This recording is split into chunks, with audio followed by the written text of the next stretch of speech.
record this bad boy. This meeting is being recorded. Well, thank you so much for having me again. I'm actually super excited to talk about this today. I was talking about, do you guys know what we're talking about? No. Y'all didn't read the text message? I worked hard on those text messages.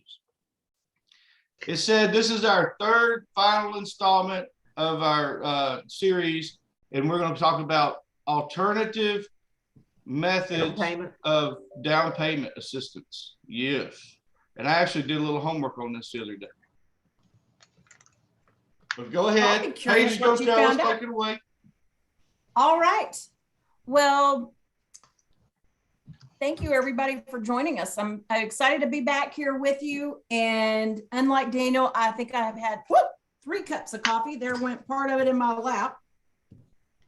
Oh, excuse me for 1 second. I gotta go grab a towel. Okie dokie. Oh, that one was empty.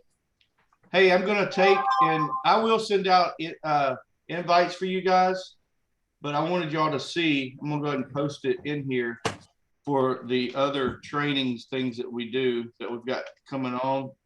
So it's gonna all be jumbled up right there, but I just put it in the chat. There's the Tuesday training, the KV core, which was, these things are every single week. The duplicate Wednesday, that's about agent attraction, and then Coach Super Mike, and then also the production calls, that's the agent to CEO.com. Super Mike's friend passed away, so he is doing Thursday at 11. Coach will be next Thursday at 11. So usually we do it, I think Tuesdays, but he had a friend die in Jersey, so he's flying there.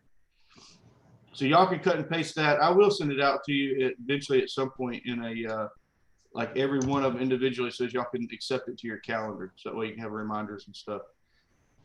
Since we have all these different coaching things.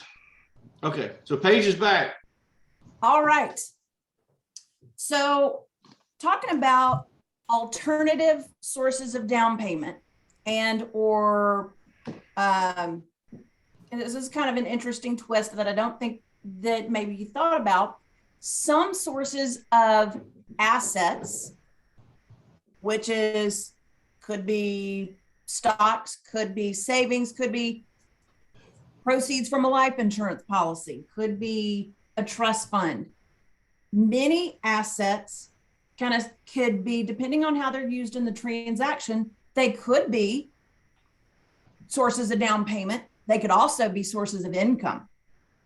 And how they're being used in the transaction is going to be determined how they're categorized. So just to give you guys a little bit of background and just some basic mortgage knowledge, when a client is getting a mortgage, there's 4 areas that get taken into consideration. Assets, which is part of what we're going to be talking about today. Income, their credit, which would be another fantastic Wednesday morning topic. Bonnie and I were talking about that earlier this week. And then collateral, the actual property itself. So you could have somebody that qualifies on income, assets, and credit, but the property itself does not qualify. And we've kind of touched on that, or at least one aspect of that qualifying through our appraisal gap strategy, but there's other reasons why a property may not qualify. But today we're going to talk specifically about assets and potentially how they kind of cross that line into income. So Daniel, you said you had done a little research on this. I'm just going to pull something up. Give me 1 second.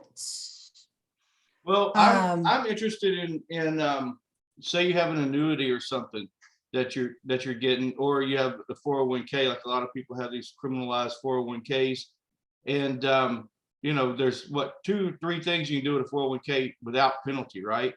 You can roll it into an annuity, like what is it called, an IUL or something, universal life policy, or you can buy real estate with it.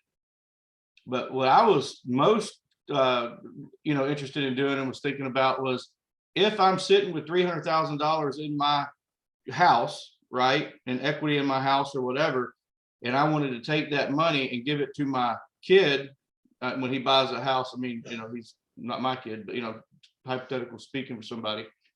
The money's not making anything in the stock market right now, right? I mean, I don't think it is. So why wouldn't somebody do that and help their kid get a house and then maybe split proceeds or get a loan back or something? Terrific. So let's talk about, well, one, I'm not a tax professional, so I won't be giving you any tax advice. I don't give clients tax advice. So that's a terrific opportunity to build your referral sources, and having a good financial professional, and that could be somebody that does that's more oriented towards investments. It could also be having a great life insurance professional, and that's somebody because and they're going to be two different people. And talking about the IUL, Daniel, I'm a huge fan of that, but I'm also a huge fan of stock investing as well. And again, some of these things can be used as sources of down payment. They could be reserves. They could also be income. So let's just kind of dive in here. So first of all, how is it going to be used in the transaction? Well, let me back up. So you got to have a down payment. The things you've got to have in a transaction, you're going to have a down payment unless you're going with a VA loan or USDA loan that does not require a down payment. But for the most part, you got to have a down payment, closing cost, prepaids and or escrows, and possibly reserves. So what can be used for that? It depends. And a lot of it depends on how do we document this? Is it from an acceptable source or not? And that's part of the due diligence that we are doing. Part of the reason we're asking for all of the documentation from borrowers, and where the can of worms opens up. And a lot of times the initial conversation I have with folks, I'm asking these questions, you know, what do you do for a living? Where's your down payment coming from? Where is that money right now? Had this conversation yesterday with somebody, and it's like, there's red flags when he starts telling me where his money's coming from, and assets and income are tied together. And I've got somebody that has not filed his taxes for the last 6 years, but he's got a source of income. He's self-employed. So he's got this cash coming into his account that he's planning on using as his down payment and his cash to close. I'll call down payment and lump everything together. But now we got to source those funds. So what's an acceptable source of funds? Just about every transaction that y'all write has got earnest money, correct?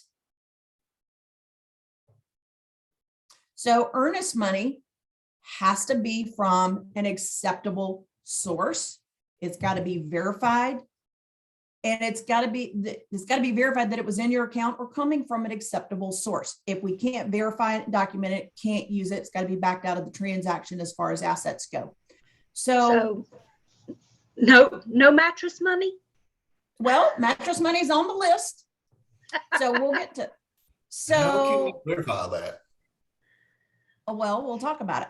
All right. So let's kind of go through some of the things that are obvious. Checking and savings. That's the first place we go with a client. You know, what's in your checking and savings account? Therein lies some big problems sometimes. Just because it's already sitting in your checking and savings, we've got to see those accounts. And a lot of buyers, it's kind of this running joke within the mortgage industries. We always ask for all pages of your bank statement, even if they're blank. And what do you get from the borrower? You get a snapshot from their bank's phone app, and it just shows the balance in their account. That is not what we need. We cannot use it. We need to see every single deposit, and we've got to see where that money's coming from. Are the deposits coming from your employer? If you've got cash deposits, are they larger than normal deposits? Where is all of this coming from? So a lot of it has to do with that verification. So you've got your checking and savings. What about stocks, bonds, mutual funds, 401ks, IRAs, investment accounts? Can they be used as part of the down payment and or income? The answer is, for the most part, yes. And it all comes back to how is it being verified, or how we verify, depending on what's the asset, how is it being used in the transaction? Does that asset have to be liquidated or not? If like 401ks in particular can be a little bit challenging, because 401ks, if you've got employment or an employer match that's going into that account. I had this just recently. I have a lady has sent me her 401k statement. She thought she was going to be able to use 100% of those funds towards her down payment, and she couldn't. We have to get a statement from that account manager that says how much funds are available for withdrawal. What are the terms of withdrawal? Sometimes you can borrow from those funds, depends on how much is in that account, for the purpose of purchasing a home. And that's actually something that's determined by the type of investment, and you have to go to the manager of that account to get those particulars. But as far as how can they be used for a mortgage, and the purpose, and the reason I'm saying purpose is I'd had a client that before they talked to me, this was a very well-qualified borrower, great credit, fantastic assets. They had cash on hand. They had a lot of cash. The type of business that they did, they received cash for the services that they provided. And they had been very diligent with adding to 401ks and IRAs. They assumed that they had to have 20% equity or 20% down payment for this home that they were purchasing. So they go, before they talked to me, probably a month and a half, 2 months before they talked to me, they liquidated their 401k, totally closed out the account, paid $20,000 in penalties for doing that. Not only that, they have to put it as ordinary income. So now they're going to pay 25, 26% on top of it as well. Why in the world? Why would they do that? Because they thought they needed it. They assumed they needed those funds. They didn't need the funds, as it turned out, but now they had already liquidated the account, deposited the money in their account. It had not been 2 months. That was 2 months is key. It had not been deposited in their account for 2 months. So all of a sudden they've got this $80,000 deposit that goes into that checking account. And we're like, well, where'd that come from? So now all of a sudden we have to document that income or that large deposit. We've got to document it. And so this is one of the reasons why it is so important to have your buyer clients talk to a lender, even if it's months ahead of them thinking that they want to buy a house. And this is part of that planning process and making sure that their down payment is coming from an acceptable source. And how does it need to be, how much do they need? And how does it need to be documented? Had these folks talked to me 2 months prior to thinking that they were ready to buy a house, actually, I talked to them after they'd already found a property, which was even worse. So we were scrambling. So we could have saved them so much money. Isn't it a 20% penalty when you take out your 401k unless you roll it into the real estate or another account? Like another I don't know. investment? I don't know exactly what that penalty is exactly. It's heavy. That's a great question for a CPA. So if somebody's got funds for funds from some sort of investment asset. If they're using it for reserves, we just need a bank statement. It doesn't have to be liquidated. And I had a first-time home buyer client that here in North Carolina, they were doing a USDA loan with a down payment assistance program, and she needed to have 2 months of reserves. So 2 months of whatever her house payment was going to be, she did not have that in her checking account. And so we're going, do you have a 401k that you've got money in? She had just started contributing to a 401k, didn't have a huge balance in it. And she's like, oh, but I don't really want to use that money. I don't want to have to take that money out. I've just started putting money in. We didn't have to take it out. She just had to provide us with a statement that showed that she had the money sitting in there, and we were able to use that for her reserves. So the reason that you're using this money is going to be different as far as how does it get documented in the transaction. Somebody may use a 401k, like if I've got some retired clients that now they are using their asset depletion from their IRA, 401k, and other investments. That's the money they live on. We document that totally different, and it counts as income, not assets. The vehicle's the same, but it counts differently in the transaction. For retired clients, it could be both.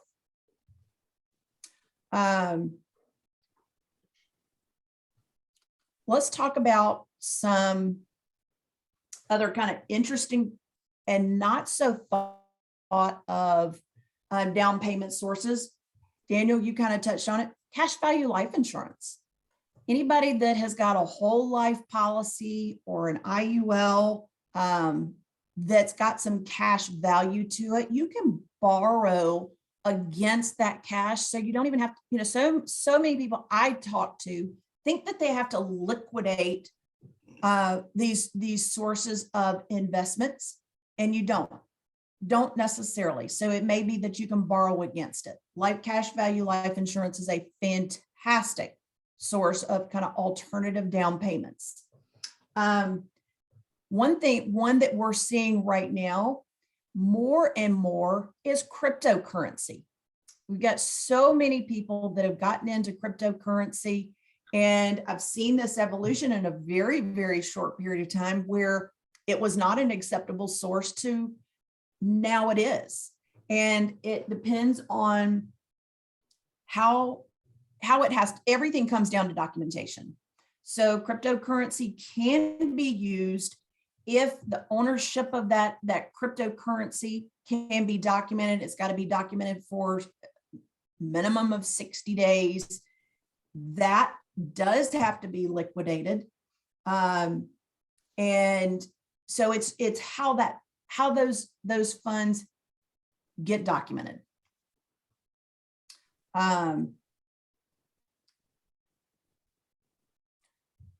The sale of other real estate, whether it is net proceeds from an existing home or perhaps a second home or other assets.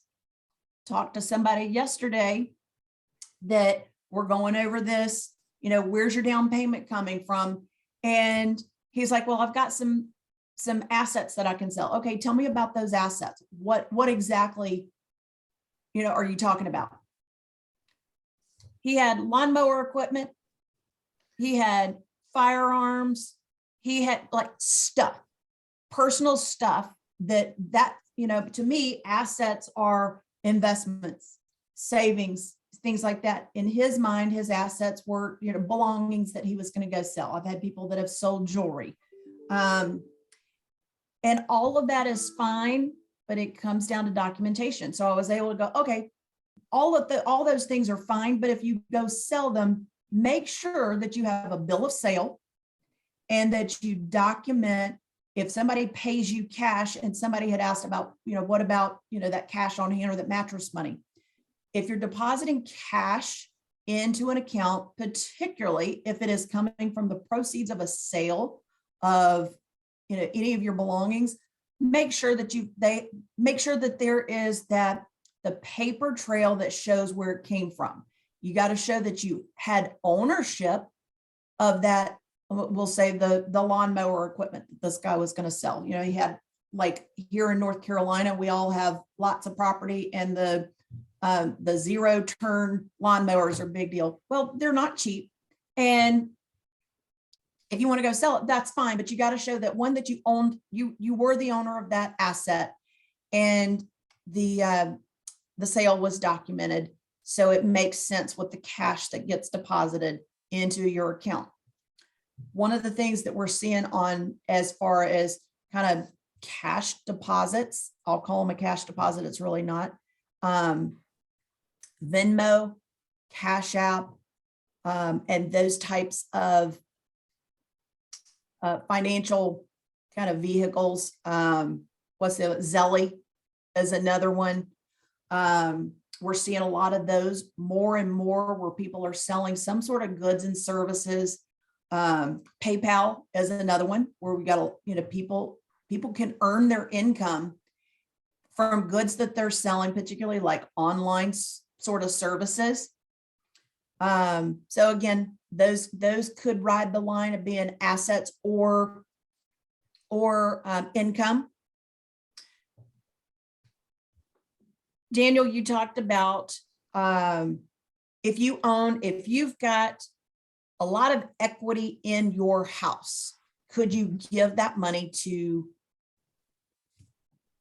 son, daughter, family member as a gift for their home purchase?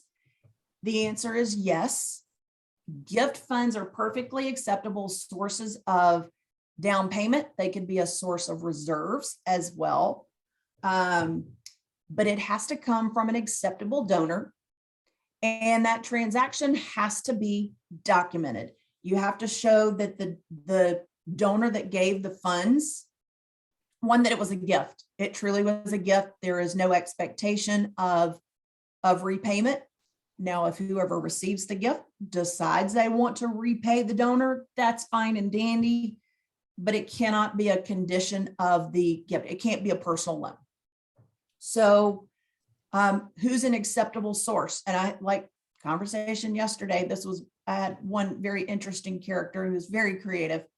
And we were talking about the source of his down payment. He goes, well, my best friend is very wealthy. And, you know, he has said, if I need some money to buy this house, he'll give me a loan. No, that is not going to work. That is not one, you can't get an unsecured personal loan for your down payment. And a friend is not necessarily an acceptable gift donor. A close family friend could possibly be an acceptable gift donor. Here's an interesting little twist I just learned. Gift funds have to come, preferably, are going to come from a relative. Did you know a cousin is not considered a relative as far as gift funds are considered? It could come from a close family friend, but it has to be documented.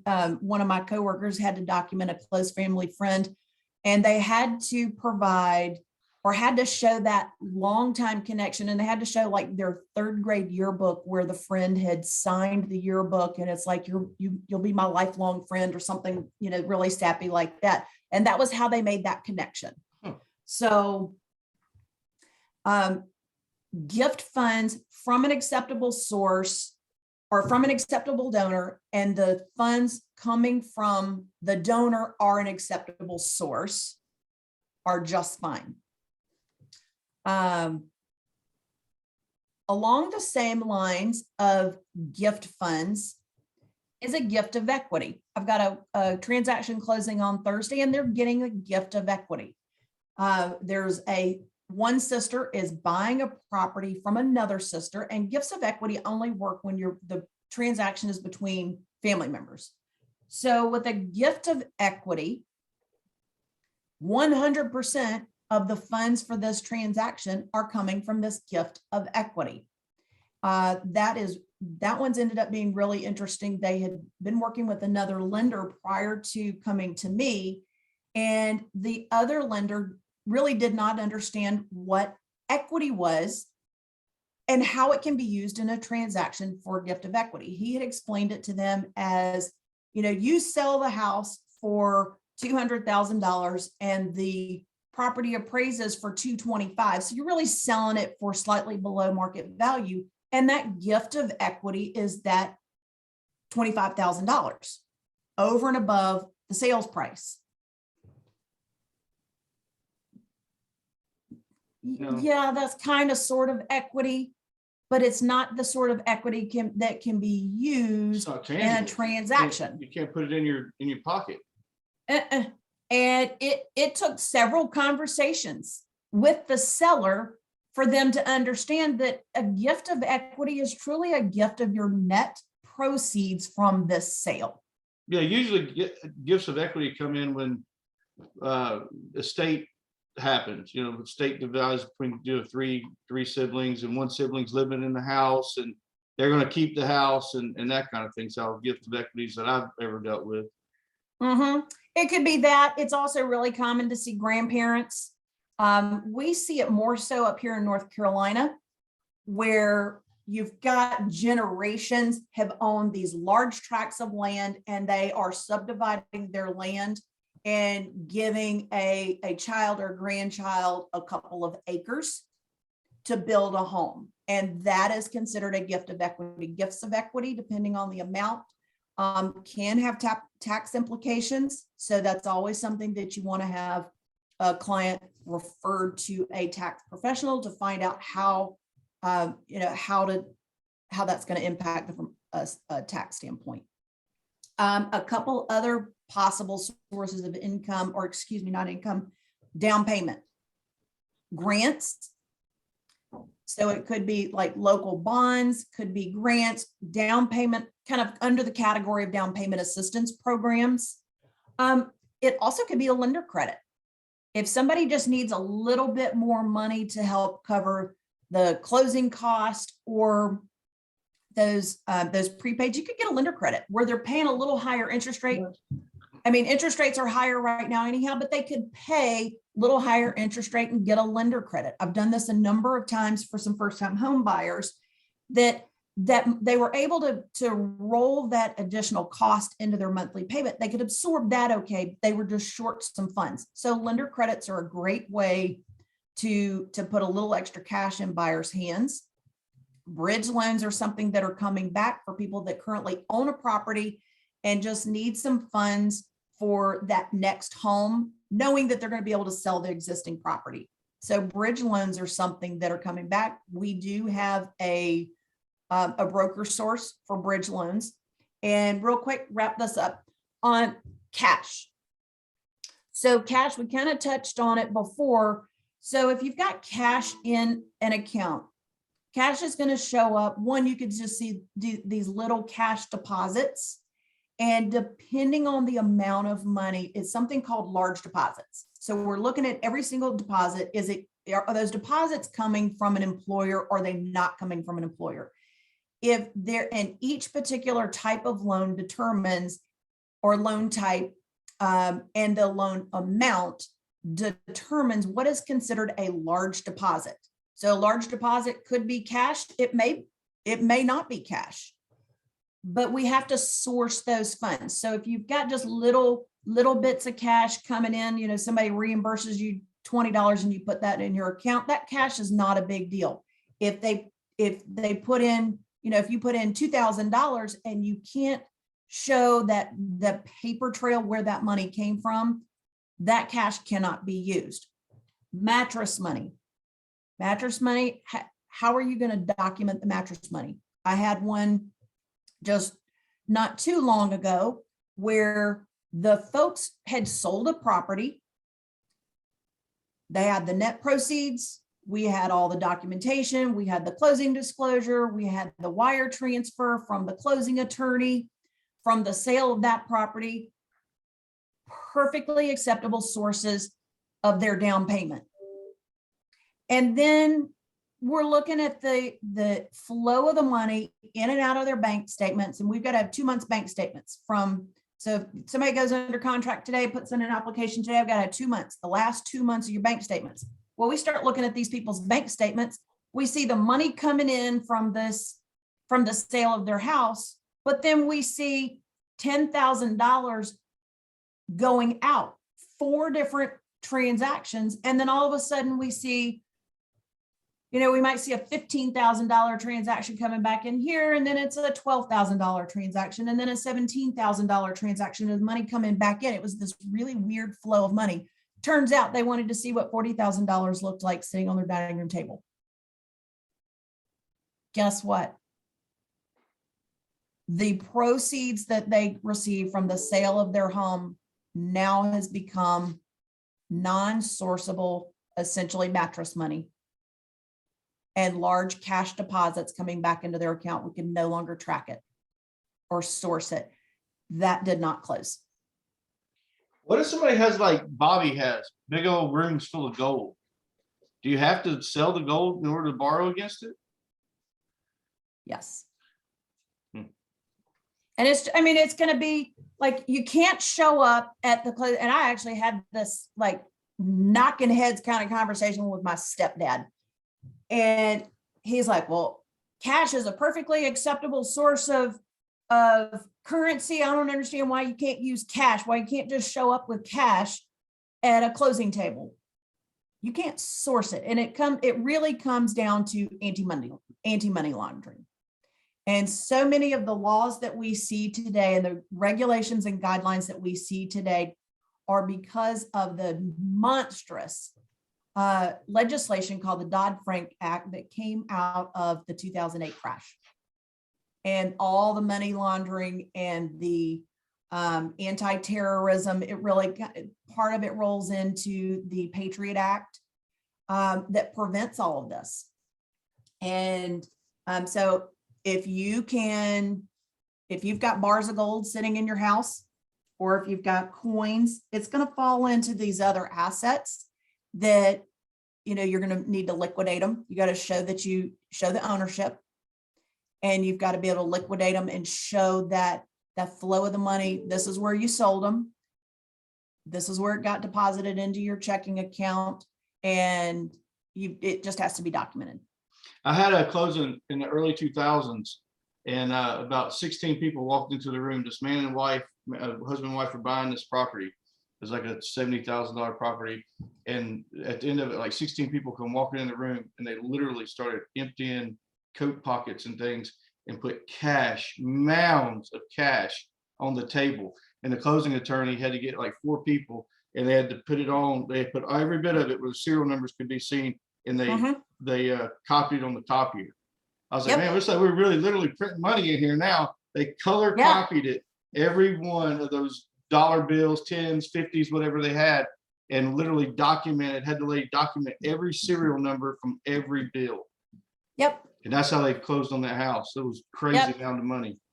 I've had 2 closing attorneys there in the Atlanta area tell very similar stories where people walked into the closing with literally a suitcase of cash.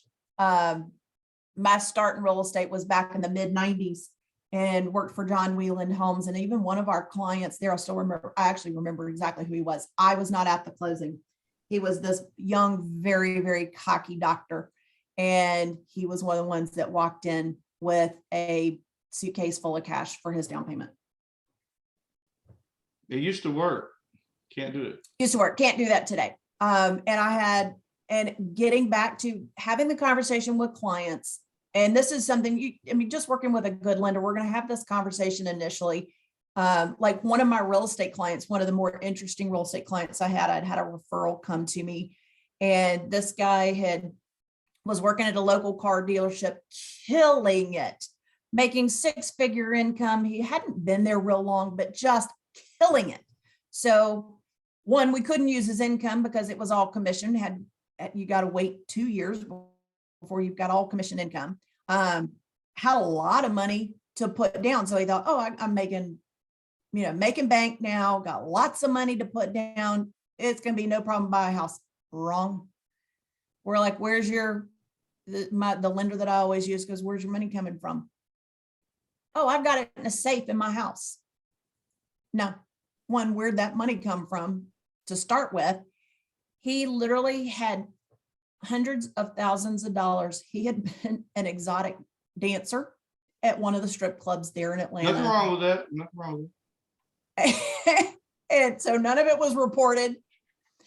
And it's essentially in his closet in a safe. And it took 2 years of just small deposits in his checking account to get that money seasoned in order for him to be able to buy, long enough on his job that we could use his income. But, just because somebody's got really great income or they've actually got some funds doesn't mean we can always use them. It's about asking deeper questions and being able to document it. And how is it being used in the transaction? Does this help? It helps, definitely. I think this is good info. Anybody have any questions? No, but I do remember that little guy. You and I Oh, were working yeah. together then. Yeah. I had a lady call me one time and tell me that she had a unique situation and that she had all this cash to buy a house. And I was like, unique situation? Like you getting a divorce or something? And she was like, so you're in the middle of one or a bankruptcy or something? That's what I was expecting. And she had like $150,000 in cash at her house or her mama's house or somewhere because she was a stripper. And I was like, well, that is unique, I guess. I mean, anyway, she didn't buy a house. Yeah.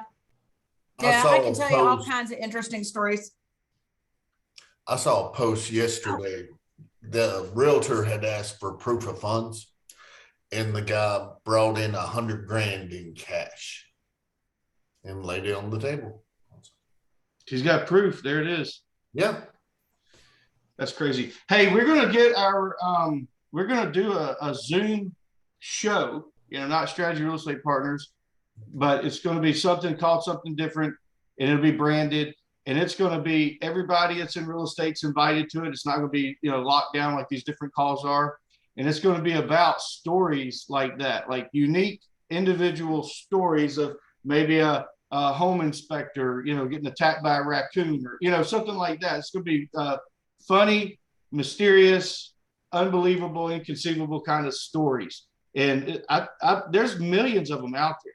You can't talk to a real estate agent, or 3 or 4 of them without, a couple of good stories coming out. And that's going to be, I'll record it. And I think that's going to be really good and entertaining for everybody.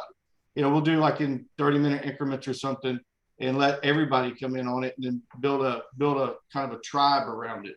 So I'm looking for names for that right now. So if anybody comes up with any good blistery mystery kind of names that, work together, rhyme a little bit, send them to me because I got to figure that out because I want to start that by the middle of the summer probably.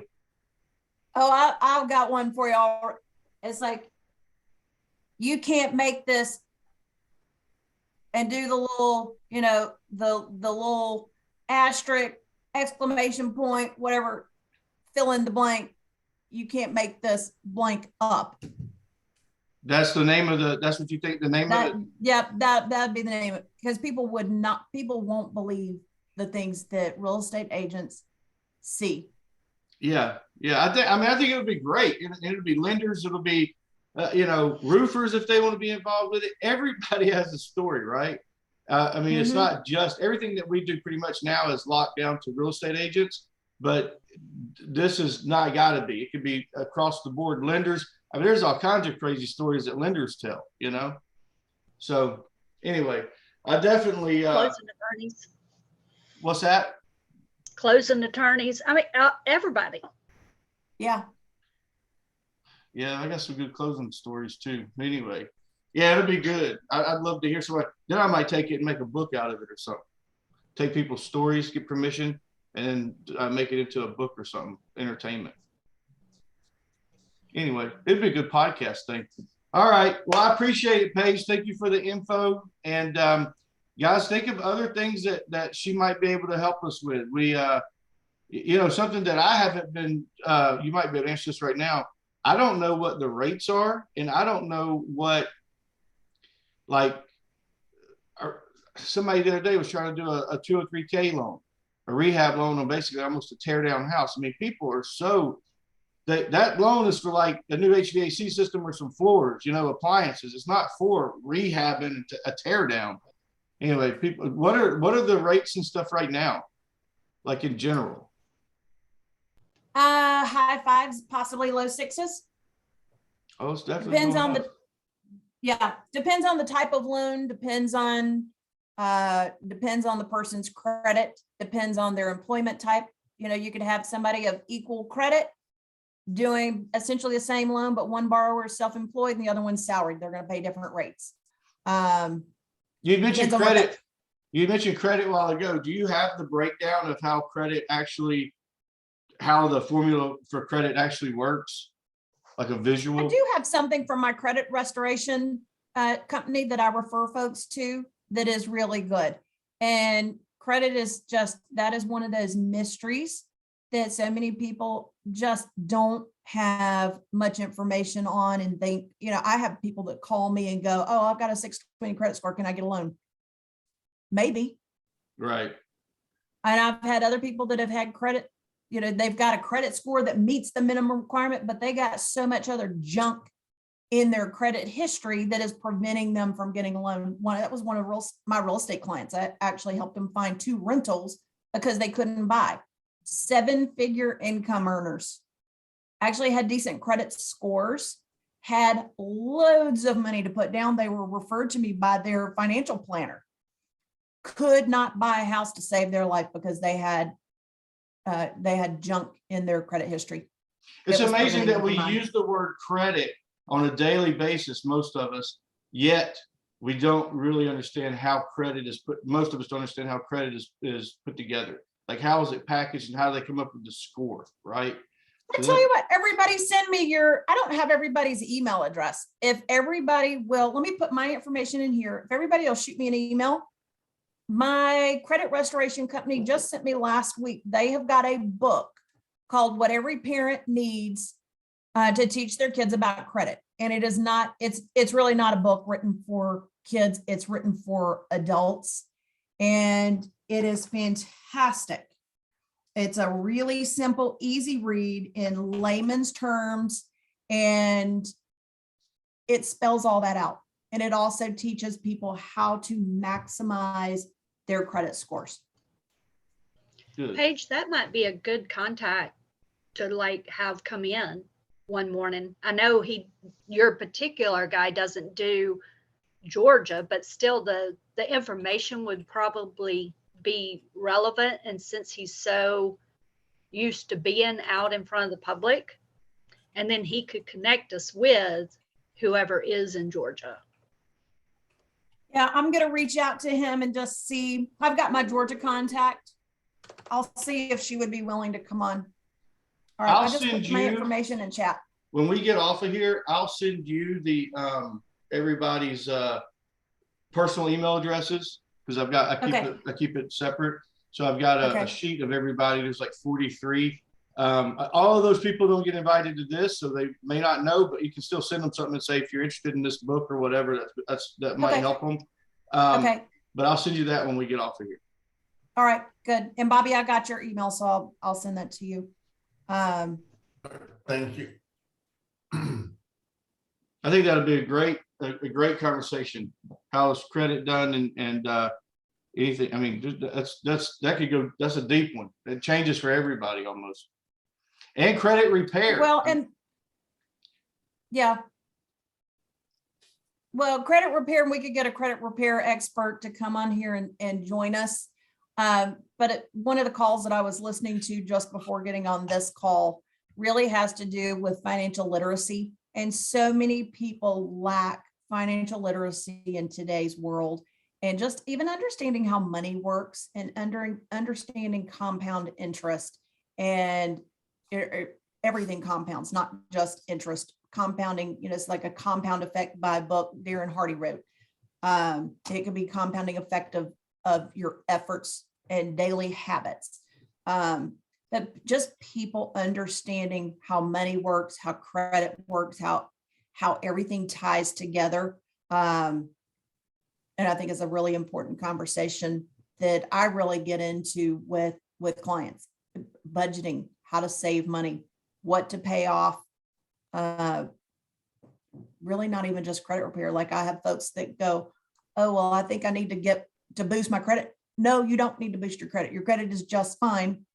I can't tell you, I've talked to so many people that while they couldn't find a house, they're like, oh, I thought I'd just go pay off all my credit cards to boost my credit so I could get a little higher interest rate or a little lower interest rate.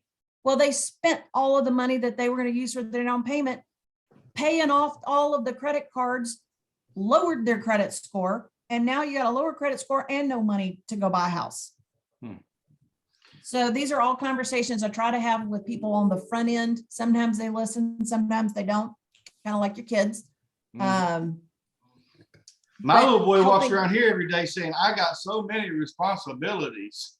I'm like, really? He's how old? He'll be 3 in 2 months. He's like, Oh, I got so cute. many responsibilities. I'm like, really? Did you just say that? Cracks me up. Oh, now Just the proves he's responsibilities of a 3-year-old. Yeah, oh boy, he's listening big time. He's having conversations with the dogs, the animals, everything, sitting in there talking real estate. Anyway, all right. Well, thank you guys. Call me if you need me. I'm gonna hang out for a minute for anybody that's got a question for me, and we will shut this thing down. Thank you, Paige. All right. Y'all have a great week. Let me know if I can help you out at all. Talk to you soon. I just sent you an email.